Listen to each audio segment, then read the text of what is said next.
Hello friends, आप सभी का स्वागत है मेरे यूट्यूब चैनल पर। और दोस्तों, आज हम बात करेंगे कि बैंक एजेंटों को क्यों पीछे लगा देता है लोन डिफ़ॉल्टर्स के, और बैंक की क्या मजबूरी है कि बैंक इतना केस भी नहीं डालता है।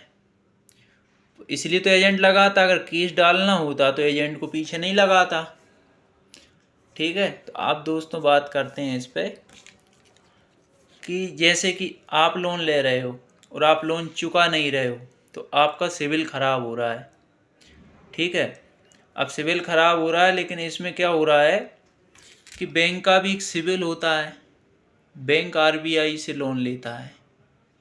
अपना जो है जनता का तो पैसा रहता ही है बैंक के पास, लेकिन फिर भी बैंक की पूर्ति नहीं होती है तो बैंक इससे आरबीआई से लोन ले लेता है। तो आरबीआई इनको लोन कब देता है? जब इनका सिविल सही होता है। अब अगर इनके जो लोन डिफ़ॉल्टर्स हैं वो अगर मान लो कि 23 से लेके 25% भी अगर हो जाते हैं ना, तो आरबीआई इनको लोन नहीं देगा। ये बैंक डिफ़ॉल्टर्स की गिनती में आ जाएंगे, मतलब डूब जाएंगे। मार्केट में जो शेयर हैं इनके शेयर धड़ाम से गिरना चालू हो जाएंगे, और जो बड़े बड़े बिजनेसमैनों का फंड, इनमें पैसा जो डला रहता है अकाउंटों में, जो बिजनेस करते हैं वो अपना पैसा निकालने लगते हैं। तो इससे क्या होता है, बैंक का सिविल ख़राब हो जाता है और बैंक डूब जाता है अगर लोन डिफ़ॉल्टर्स ज़्यादा बढ़ गए तो दोस्तों, इसमें इसलिए बैंक की मजबूरी है, उसे खुद का सिविल बचाने के लिए उसको कस्टमर के पीछे पीछे जो है एजेंटों को छोड़ना पड़ता है। और बहुत ज़्यादा से ज़्यादा क्या है, सेटलमेंट इसलिए तो करती है बैंक क्योंकि उनको डेब्ट ख़त्म करना है। जैसे एक भैया से हमारी बात हुई, उन्होंने बताया कि सर मेरे को 2.5 साल लगभग हो गया है, मैंने पेमेंट नहीं किया लोन का। तो मेरे में सिविल चेक करता हूँ तो मेरे जो लोन अकाउंट है वो सेटल दिखाते हैं, मतलब सेटलमेंट उनका बैंक नहीं कर दिया, क्योंकि कुछ फंड डाल देते हैं, वो थोड़ा बहुत डाल डाल के सेटल कर देते हैं। तो इससे क्या, बैंक की डेप्थ ज़्यादा नहीं दिखे। और तो बैंक की एक मजबूरी बन गई कि बैंक का खुद का सिविल बचाने के लिए, खुद को डूबने से बचाने के लिए कैसे भी करके रिकवरी करना है। ठीक है, तो लीगली तो कोई बैंक वसूली कर नहीं पाता। किससे? अनसिक्योर लोन वालों। सिक्योर लोन में तो कोई दिक्कत है ही नहीं, वो तो वसूली कर ही लेते हैं उसमें। तो अनसिक्योर लोन में सबसे ज़्यादा दिक्कत आती है बैंक को, और अनसिक्योर लोन वालों का कोई भी बैंक कुछ नहीं कर पाई आज तक। हम बता दें, आर्बिट्रेशन अवार्ड भी ये बोलते हैं, एक बहुत ज़्यादा लॉयरों ने हुआ बना रखा है।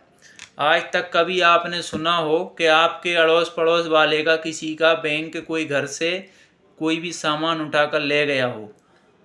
नहीं ले जा पाता, ले जाते ही नहीं है।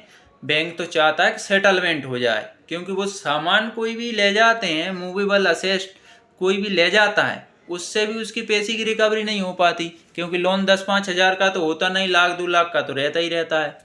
अब उसके लिए 20-30 हज़ार का वही सामान ले जाएंगे कोई भी उठाकर, अपने टीवी, फ्रिज, कूलर, XYZ ऐसे आइटम, तो उनका पैसा फिर भी नहीं मिलना उनको।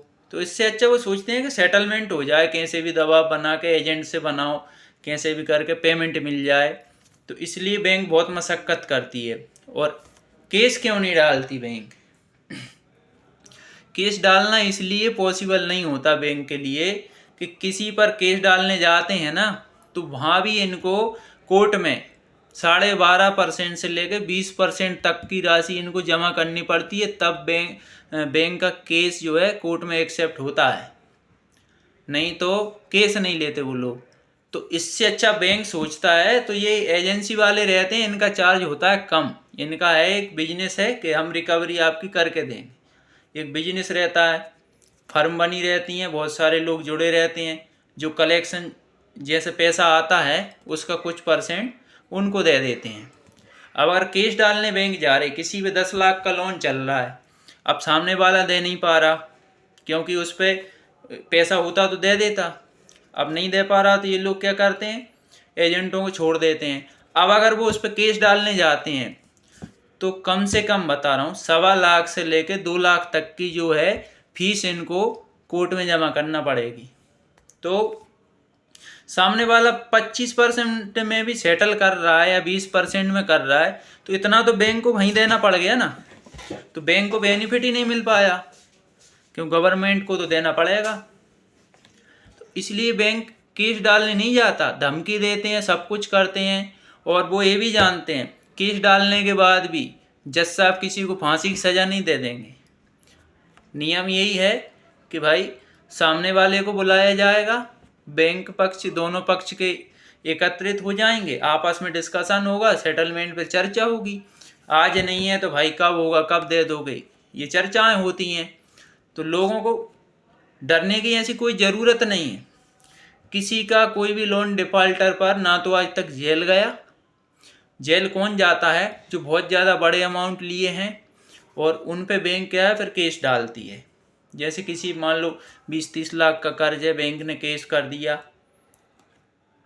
5 लाख प्लस पे भी केस डाल देते हैं। और इनके लिए जो आर्बिट्रेशन का है प्रोसेस, वो सबसे सस्ता रहता है। तो सबसे पहले ये उसको ही पास कराते हैं, लेकिन उसको आप चैलेंज कर सकते हो, कोर्ट में जाकर चैलेंज करो, ऑब्जेक्शन डालो वहाँ पे कि भाई ऐसा ऐसा। कभी क्या होता है, आर्बिट्रेशन की जो प्रोसेस है ना वो एक तरफा होती है, कस्टमर कभी उस पर एग्री नहीं होता, बैंक उसको एक तरफा प्रोसेस करवाता है।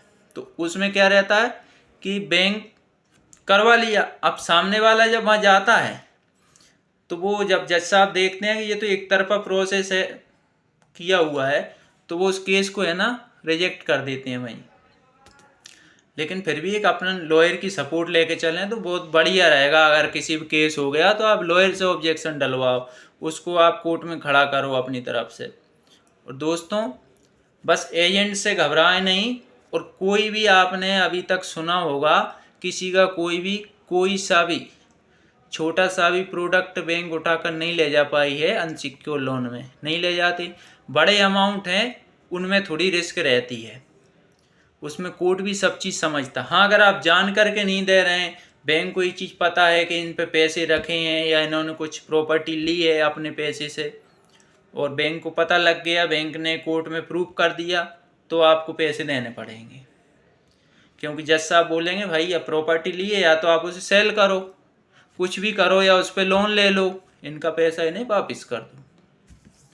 तो दोस्तों घबराने की ज़्यादा ज़रूरत नहीं है।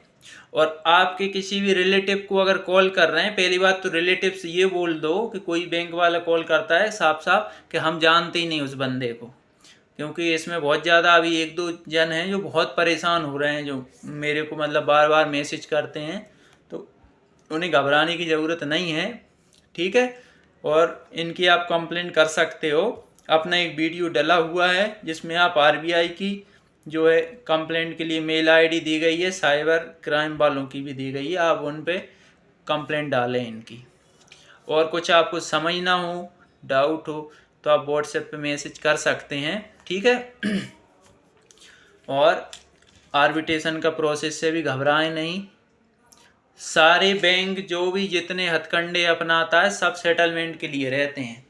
आप तो आपका फोकस रहना चाहिए सेटलमेंट के लिए, कुछ अमाउंट का अरेंजमेंट आप कर लो तो उसका आपको बेनिफिट मिलेगा, आपका सेटलमेंट हो जाएगा। बैंक बस ये सोचता है कि ज़्यादा से ज़्यादा हम सेटल करें, लेकिन अपनी कोशिश रहती है कम से कम में करें। इसलिए ये सारी बहसबाजी जो है ना एजेंटों से चलती रहती है अपनी, ठीक है। तो एजेंटों से आपकी कोई वैसी लड़ाई तो होना नहीं है, मारा पीटी वाली मुँहजुबानी होती है, वो भी सब समझ जाते हैं। जब 1-2 बार आप डरते नहीं हो उनसे, एजेंटों से आप डरो मत। डरेंगे ना तो सेटलमेंट ज़्यादा में होगा और समय लग जाएगा। और अगर एजेंट आपसे डर गया, सेटलमेंट कम में कराएगा आपका और जल्दी करवा देगा। और दोस्तों कोई भी जानकारी के लिए आप मैसेज कर सकते हैं, ठीक है। वीडियो जब कभी आएंगे फालतू नहीं आएंगे बिल्कुल भी। मैं लॉयर की तरह कोई रिकॉर्डिंग आपको नहीं डालूंगा, इससे कस्टमर की एजेंट से बात हो रही, रिकॉर्डिंग उठा के डाल दिया। मेरे को ऐसा फालतू अपने चैनल पे ये चीज़ें नहीं डालना है, ठीक है दोस्तों। और कुछ जानकारी चाहिए हो तो आप मैसेज कर सकते हैं।